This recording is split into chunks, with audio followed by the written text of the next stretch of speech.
No dia 2 de agosto de 2025, o youtuber Paul and a Pack viveu um dos encontros mais perturbadores que já vi em uma floresta. Paul estava na Pacific Crest Trail, uma trilha que cruza os Estados Unidos de sul a norte. Ele registra quase todos os dias da jornada, mas, no dia 104, algo inesperado mudou completamente o rumo da aventura. Morning, everyone. It's Saturday morning and it's about 7:15. In about 15 minutes, I should be getting a ride back to the trail with the motel manager from here. I stayed an extra night in Burney. I only intended to do one, but I ended up doing two. Basically because I ran out of time to do stuff. There was way too much to do. I had 5 videos to edit and upload. I had to go to the post office twice, do a resupply for 2 sections, and it just left me too much to do in like the time I had. So, as it turns out, I'm pretty glad that I did stay an extra night, because yesterday was pretty eventful. Naquela manhã, Paul estava seguindo em direção à cachoeira Burney Falls. O clima estava perfeito, o astral era bom, e depois de dias de tempestades pesadas, ele finalmente podia aproveitar a calmaria. Mas apenas 1 hora de caminhada depois, tudo mudou.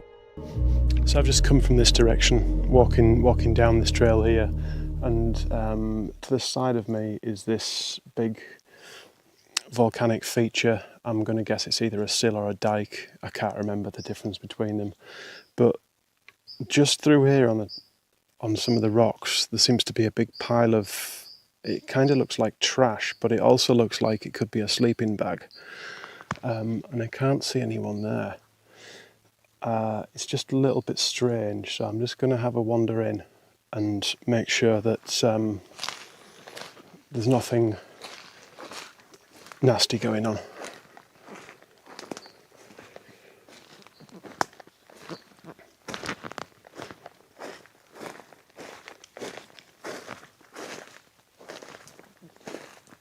Hello?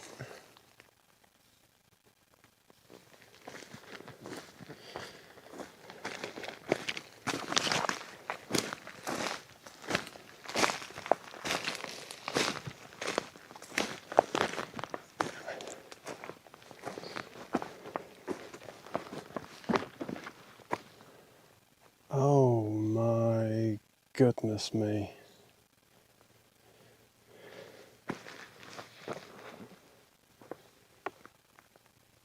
Oh no. Oh no.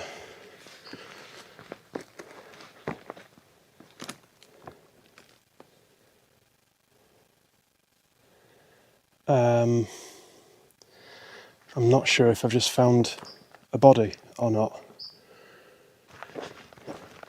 Well, that was something I didn't expect at all. I've heard of it happening a couple of times on the trail this year so far, but I didn't think it would happen to me.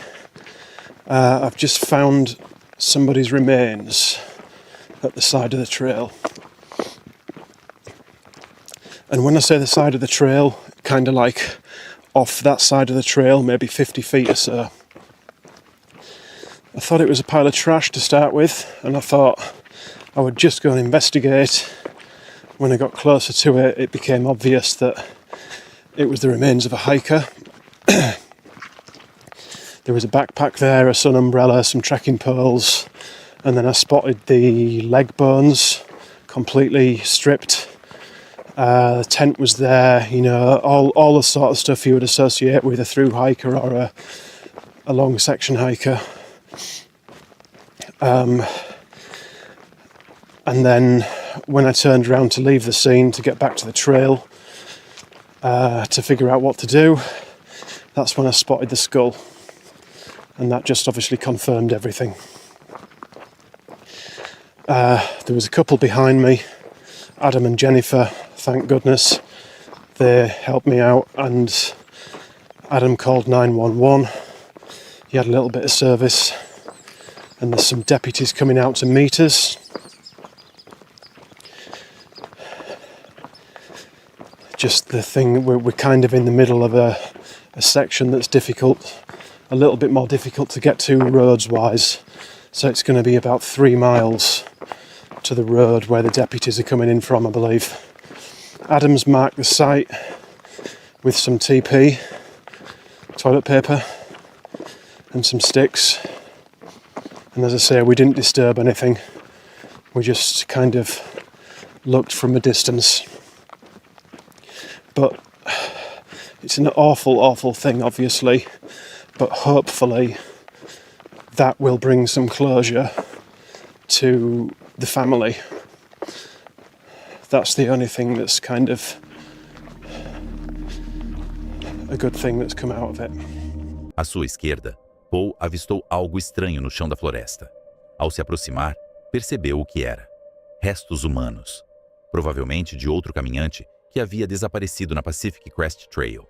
Com a ajuda de outros trilheiros, as autoridades foram avisadas e mais tarde o corpo foi identificado, dando à família as respostas que tanto buscavam. Honestamente, não consigo imaginar encontrar algo assim. Não é apenas assustador, é um lembrete de como a natureza pode ser bela, mas também implacável. Cada trilha guarda histórias que talvez nunca sejam contadas por completo.